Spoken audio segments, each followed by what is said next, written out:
Olá, vamos falar hoje sobre arbitragem em contratos individuais do trabalho.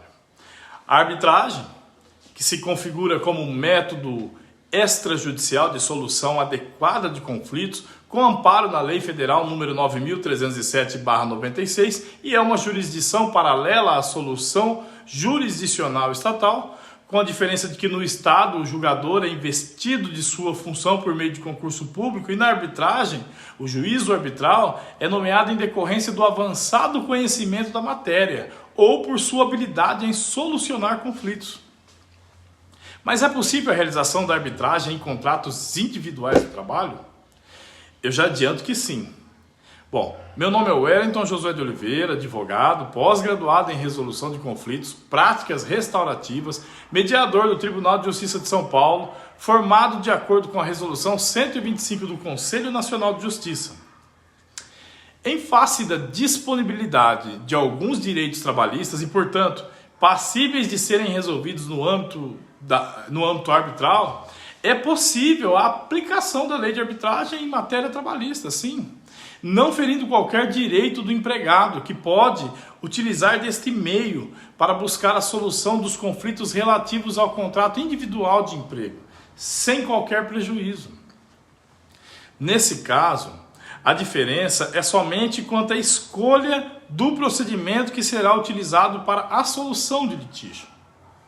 As partes, na arbitragem, delegam o poder de decisão do conflito a uma instituição especializada, sendo que ao final do processo o árbitro irá proferir uma sentença que deverá obrigatoriamente ser cumprida pelas partes, sem a necessidade de homologação judicial.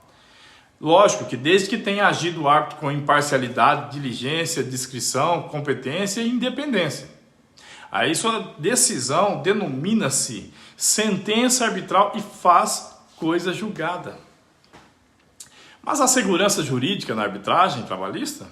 Sim, a arbitragem oferece total segurança jurídica, pois está prevista na legislação brasileira. Inclusive, o Instituto da Arbitragem é mencionado no artigo 114, parágrafo 2º da Constituição Federal, quando relacionada a conflitos trabalhistas coletivos. Na CLT, no artigo 507-A, está prevista expressamente a possibilidade de utilizar a cláusula compromissória de arbitragem nos contratos individuais do trabalho, desde que o empregado receba remuneração, veja bem, superior 2 vezes o máximo estabelecido para os benefícios da Previdência Social. Nesse caso, empregado e empregador elegem como foro competente uma Câmara de Arbitragem, afastando assim a competência da Justiça do Trabalho de processar, julgar eventual demanda que venha a surgir relativamente àquela relação de emprego. Mas o fato da CLT autorizar a cláusula compromissória apenas em casos de remuneração superior 2 vezes o teto da Previdência não significa que nos contratos onde o trabalhador recebe menor remuneração não se possa utilizar da arbitragem. Apenas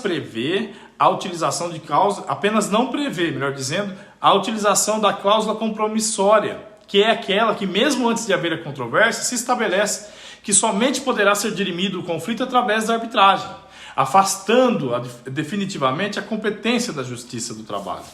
Dessa forma, naqueles contratos individuais em que o trabalhador recebe remuneração menor que 2 vezes o teto da Previdência, para que possam submeter a controvérsia à arbitragem, é necessário haver o consenso das partes e assinar o compromisso arbitral, mas somente depois de inaugurado o conflito.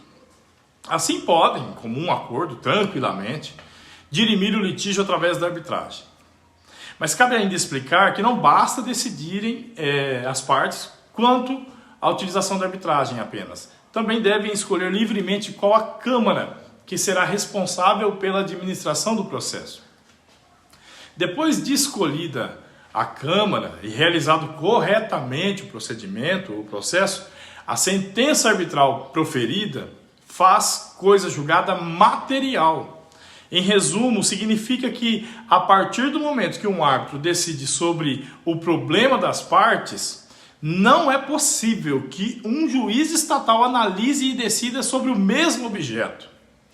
Importante esclarecer ainda que, quando escolhida a Câmara e assinado o compromisso arbitral pelas partes, mesmo antes de proferida a sentença por aquele juízo, no decorrer do processo arbitral, não pode a matéria, objeto daquela discussão que ainda está sendo analisada, ser novamente analisada no judiciário, conforme prevê o artigo 485 do Código de Processo Civil, que estabelece o seguinte: o juiz não resolverá o mérito quando, inciso 7º, acolher a alegação de existência de convenção de arbitragem ou quando o juízo arbitral reconhecer sua competência. Desse modo, o Poder Judiciário fica impedido de decidir, reapreciar matéria onde as partes livremente convencionaram que a questão seria resolvida através da arbitragem. Logo, podemos afirmar que sim, a arbitragem é segura. E se escolhida voluntariamente, pode ser utilizada em todos os tipos de contratos, até mesmo em contratos individuais do trabalho. Mas outro fato interessante é que a sentença arbitral não admite recursos. Portanto, diferentemente de um processo judicial, a sentença arbitral, uma vez proferida, ela fica coberta pelo manto da coisa julgada, não tem recurso, acaba ali. Por isso concluímos que a arbitragem, além de ser mais eficiente e célere, traz total segurança jurídica às partes. Mas e os direitos trabalhistas indisponíveis? Como fica na arbitragem? Bom, levando em conta que os direitos trabalhistas são, em sua maioria, indisponíveis, na utilização da jurisdição arbitral deve-se observar com cuidado quais as verbas o trabalhador pode negociar ou não. Ou seja, quais verbas ele pode dispor, não podendo, evidentemente, renunciar a direitos considerados indisponíveis. Contudo, há sim verbas que ele pode negociar, como, por exemplo, valores indenizatórios. Por este motivo, deve-se escolher uma Câmara que tenha experiência para atuar em matéria trabalhista. Ao final do processo, aquela sentença proferida pelo árbitro produzirá os mesmos efeitos de uma sentença judicial, artigo 31 da Lei Federal 9.307/96. Diante de sua legalidade, a jurisprudência reconhece que a sentença arbitral ela é válida e eficaz. Desse modo, é também esta sentença meio hábil a documentar a despedida sem justa causa, prevista em uma das hipóteses para a movimentação da conta do FGTS e do seguro-desemprego, conforme o artigo 20, inciso 1º da Lei 8.036 de 1990. Prova do que eu acabo de dizer é a decisão do Tribunal Federal da Terceira Região, quando o Ministério do Trabalho negou o ingresso do trabalhador no programa de seguro-desemprego, pelo fato de ter sido a rescisão de contrato do trabalho realizada através do processo arbitral com sentença emanada em nossa Câmara, Tribunal Arbitral de Justiça, TAJ. Eu quero que vejam só o que disse o desembargador relator Davi Dantas. Presta atenção, abre aspas. Desta forma, nos termos da Lei 9.307/96, dada às sentenças arbitrais a mesma eficácia jurídica das sentenças judiciais, não pode a autoridade impetrada negar-lhe validade ou atribuir-lhe caráter de empecilho para levantamento do seguro-desemprego, quando preenchidos os demais requisitos para a obtenção do beneplácito. Fecha aspas. Deputado federal Davi Dantas, quem foi o apelante foi a União Federal, no processo número 500.2615/84 de 2017.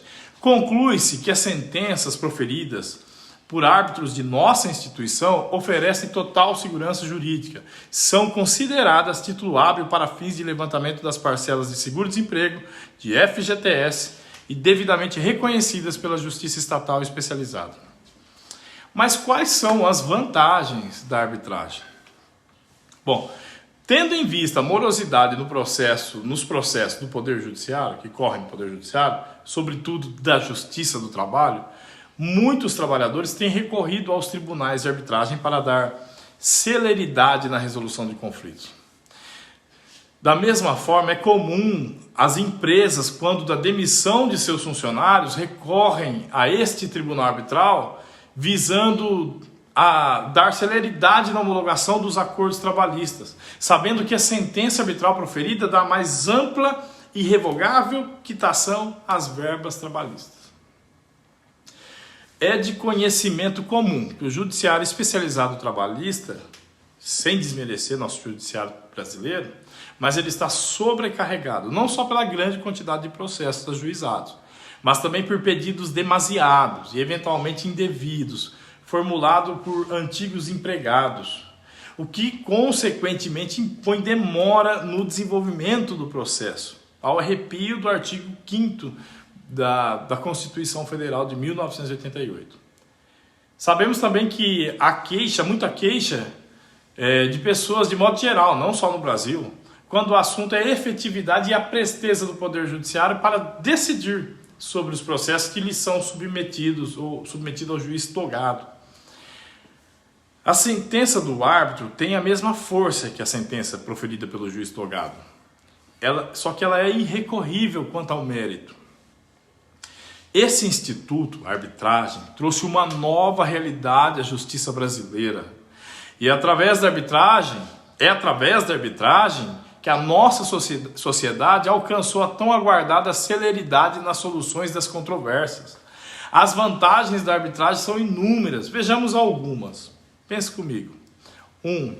O prazo de todo o processo arbitral é estipulado previamente na convenção de arbitragem, o que colabora na solução rápida e ao mesmo tempo segura. 2. A confidencialidade, pois todo o conteúdo fica restrito somente às partes e ao árbitro, que também está obrigado a manter sigilo. As provas produzidas durante o processo não ficam abertas ao público, o que é importante. Porque, principalmente quando se trata, por exemplo, de litígios comerciais, imagem de pessoa, segredo industrial, quando existem informações confidenciais envolvidas. Como você vê, a arbitragem possui inúmeras vantagens. Por isso, o Tribunal Arbitral de Justiça, o TAJ, disponibiliza em seu site, tjonline.com.br, modelo de cláusula compromissória, que é aquela cláusula que nomeia o TAJ antes mesmo de acontecer o conflito. E a mediação? O novo Código de Processo Civil estabeleceu a possibilidade de conciliação e mediação em todos os processos, inclusive na arbitragem. Diferentemente da redação do artigo 331 do antigo Código de Processo Civil, que admitia a conciliação reduzida a termo e homologada somente por sentença arbitral. Com isso, nos dissídios individuais trabalhistas realizados na Câmara de Arbitragem, em que decorrem de relação de emprego, devemos sempre estimular o acordo, observando, lógico, aquilo que eu mencionei quanto aos direitos indisponíveis. Mas saindo do acordo, deve-se homologar a composição através da sentença arbitral. E se seguido corretamente todos os critérios do processo, não pode novamente ser apreciado pelo Poder Judiciário, pois já foi homologada pelo juízo arbitral. O TAJ, através dos seus árbitros, vem se especializando e realizando diversos procedimentos, principalmente a rescisão de contrato de trabalho, obtendo total aceitação no Poder Judiciário. Certamente pelo modo que administra os processos. Na prática, basta que uma das partes procure a Câmara, que por sua vez deverá convidar a outra parte para assinar o compromisso arbitral, que pode ser feito entre as partes na primeira audiência, de forma voluntária. E como deve ser feita a rescisão de contrato através da arbitragem?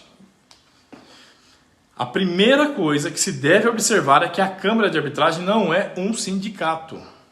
Por isso não pode simplesmente bater um carimbo dizendo um carimbo de homologação. Deve-se proceder como qualquer outro processo de arbitragem, ou seja, as partes precisam assinar o compromisso arbitral, juntar cópia de documentos, aqueles documentos de praxe, e ao final do processo deve ser proferida a sentença, mesmo que seja para homologar um acordo. O Tribunal Arbitral de Justiça, o TAJ, já disponibiliza, inclusive no seu sistema, modelos de acordo, então facilita muito a vida dos mediadores e até mesmo dos árbitros na hora de homologar uma sentença. E, então aqueles mediadores e árbitros do quadro de nossa instituição já conseguem gerar automaticamente isso no sistema. Bom, por hora é só. Muito obrigado e até a próxima. Valeu!